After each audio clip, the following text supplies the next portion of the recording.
Sam Walton is the founder and president of Walmart and the hero of today's video. Millions of people around the globe know what this company has achieved in little over 30 years. From a small Arkansas store to the largest retailer in the world, Walmart has conquered both the market and the hearts of millions. It's a unique phenomena closely related to the principles of America's ideals. This is a story about ordinary people who followed their ideals and achieved great success. However, like most successful businesses, there's usually a great man behind the success of a great company. Sam Walton managed to climb from the very bottom to the very top. His story can be very instructive and motivating for everyone. If you like this video, please help us out by liking and subscribing to our channel. Now, let's get into it.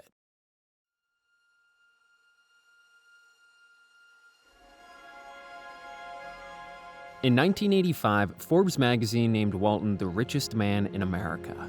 After that, journalists began to follow his family.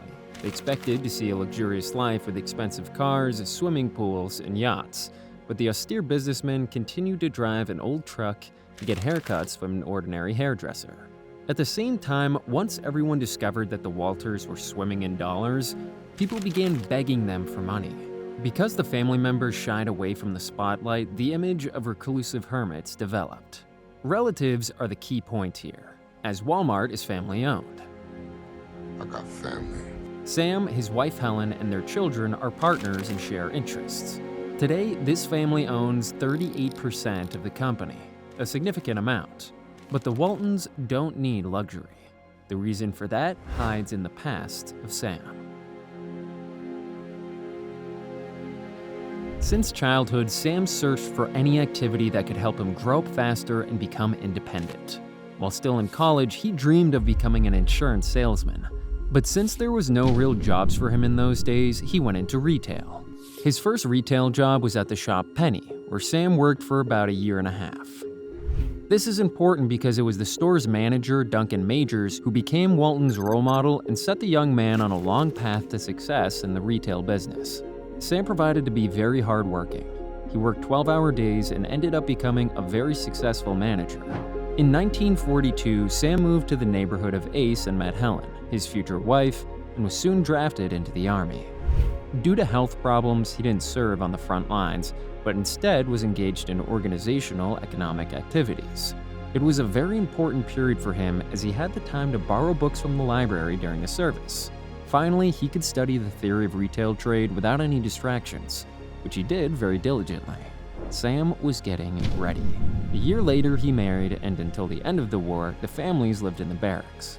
When Walt left the Army, he decided to open his own business in retail. He immediately got down to business. Before he started, however, Helen gave him two conditions: to move to a small town and start a non-partnership business. And that is how the family Walmart structure was born. The couple moved to Newport, Arkansas and opened their first store, becoming a part of the Benjamin Franklin franchise. This network was an excellent starting point for Sam, but being part of a franchise limited his freedom to make decisions. Although things didn't go well in the beginning, Sam began to look for ways to promote his store and decided to put a popcorn and ice cream machine next to the storefront. That was his first promotion campaign. Things quickly changed and the store began to attract a lot more customers. And as a result, after 2 years, Walton managed to recoup his initial investment. Sam always wanted to experiment. For example, he realized that if he dropped the price of a product from $1.20 to $1, he would be able to sell 3 times as much of it and improve the reputation of the store. Such seemingly basic principles of economics became the reason that set the business on the path to success. The entrepreneur also purchased from other suppliers much more than what was stipulated in the contract, which created a good image for him. Things went well, and the store became the city's most successful in a few years. Unfortunately, this story has a sad ending. Because Sam wasn't careful when drawing up the lease, he didn't include a clause on the automatic renewal of the contract after the end of the term. As his business began to expand, he started to attract additional employees, and the owner of the building became interested in what kind of successful small business was developing under his nose. Taking advantage of this gap in the contract, the owner of the building simply refused to renew the lease, eager to make more money from the sale of the building. Sam had no other alternative than to sell his first business.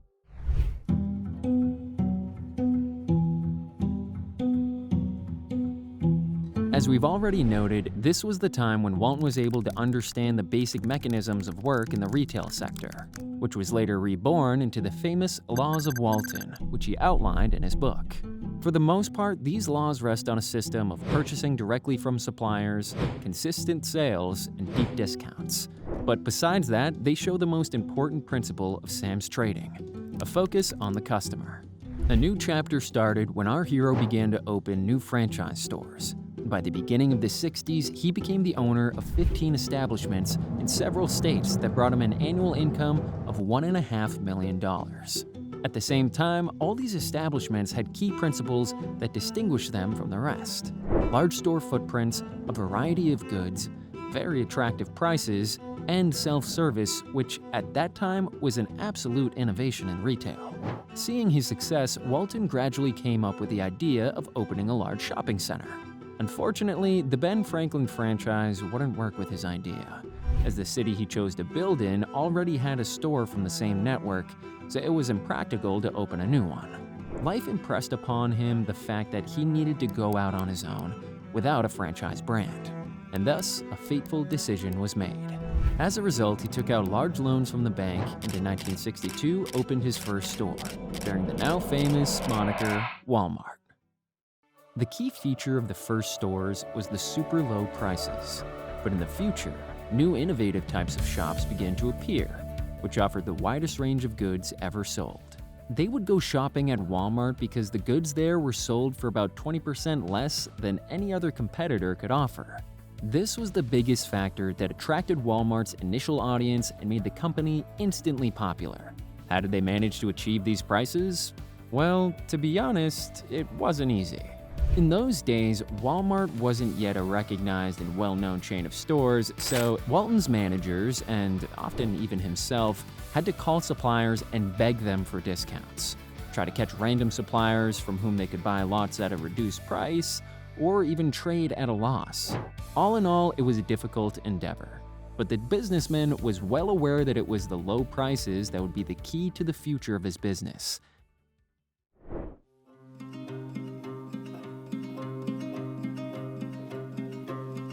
Sam's attitude to his employees and the brand as a whole made the network what it is today. Sam was always willing to go to other big stores and ask employees to tell him something. If he liked how a person explained the properties of a product to him and how he performed his duties in general, he would immediately make them an offer to work in his company. Thus, interviews, questionnaires, and so on weren't even needed. Everything was found out in practice. This principle doesn't work so well now, but at first, this is how the employees were chosen. And this is what allowed Walmart to recruit the most qualified personnel and beat their competitors. Speaking of competitors, we need to address another key principle of Walt's business practices. Sam constantly emphasized the need to study the strengths and weaknesses of other retail companies. For him, they were like textbooks that you needed to constantly study. And he constantly reminded the managers of his stores that they need to learn from their adversaries. His wife later recalled that wherever they were, if a store came across their way, they immediately stopped. Sam always wanted to see it and even went inside. This passion for exploring other people's shops remained with him for life and was transformed into one of the principles of trade. Speaking of other well-known rules, Walton developed the 3-meter rule that is widely used today. If the sales assistant is at a distance of 3 meters or less from a potential buyer, you must look into his eyes and offer help. Think about your last trip to the store and thank Sam for his hard work if you've seen this rule in action. Now, this behavior annoys everybody sometimes, but at that time, this approach allowed customers to feel needed. In 1967, there were more than 20 Walmart stores in the United States and sales reached 12 million. Also, an important part of Sam Walton's strategy was the concept of opening his shops in small towns, and he was harshly criticized for this. A lot of people thought that the arrival of Walmart in small towns provoked the decline of small family shops and, well, simply exterminated small businesses. This concept was even called the Walmart effect, which is still often associated with the man. Walton himself justified this situation by saying that any small business could always compete with larger manufacturers if they found its niche and started working competently. Although it was obvious that in the real world things like economies of scale made this almost impossible, Sam didn't blame himself for the bankruptcy of small stores. don't forget that from the very beginning, Walton had been developing his business on credit. In the early 70s, the amount of debt reached a dangerous $20 million. To improve his finances, our hero united the scattered shops into a single large organization and decided to take the company public. In 1972, Walmart finally listed its shares on the stock exchange and became a public company. This certainly helped to improve the company's financial position. After that, the business continued to develop quickly, and in 1975, they had already had 125 Walmart stores in the United States. Interestingly, all of this happened with virtually no advertising cost due to Walt's already mentioned strategy. He limited promotion campaigns to one small advertisement in the local newspaper, saying that a store would be open soon. And that was it.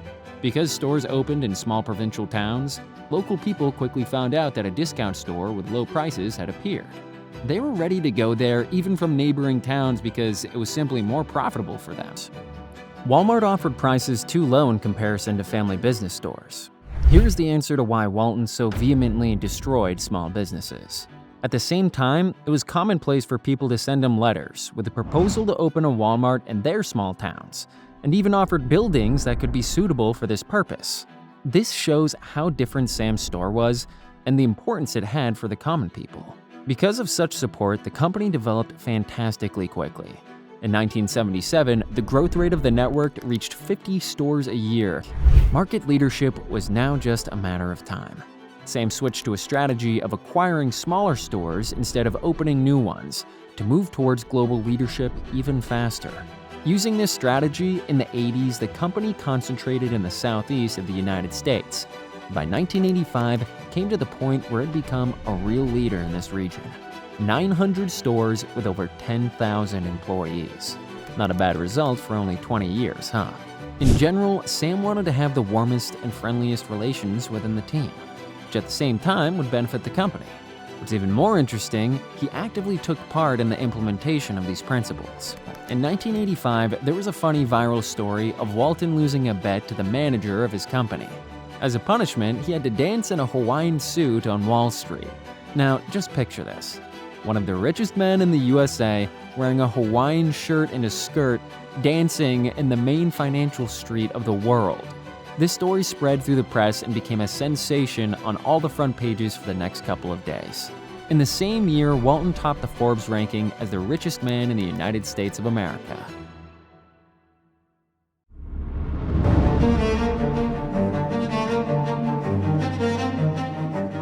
Now, Walmart has over 12,000 stores and a total capitalization of $387 billion. It's currently the largest retail chain of stores in the world. Although the company has recently come into frequent criticism for various issues, mainly stories of tolerance and infringement of women's rights, it remains one of the most beloved by Americans. However, it's not the 80s anymore, and Walmart is facing stiff competition from online retailers. You know, it's much more difficult for such a business to adapt to the rapid change of today's society than for a business that is completely built online. You must have already guessed. Walmart's main adversary at the moment is, of course, Jeff Bezos' Amazon. But one way or another, Walmart doesn't give up, and it's investing a lot of money in this direction today. It's also working on its fast delivery service to keep up with modern needs. The slow but steady growth of the company's shares shows that fans still see the store as a market leader both in the present and in the future and fully support innovations. Walmart remains a leader both in the market and in the hearts of millions.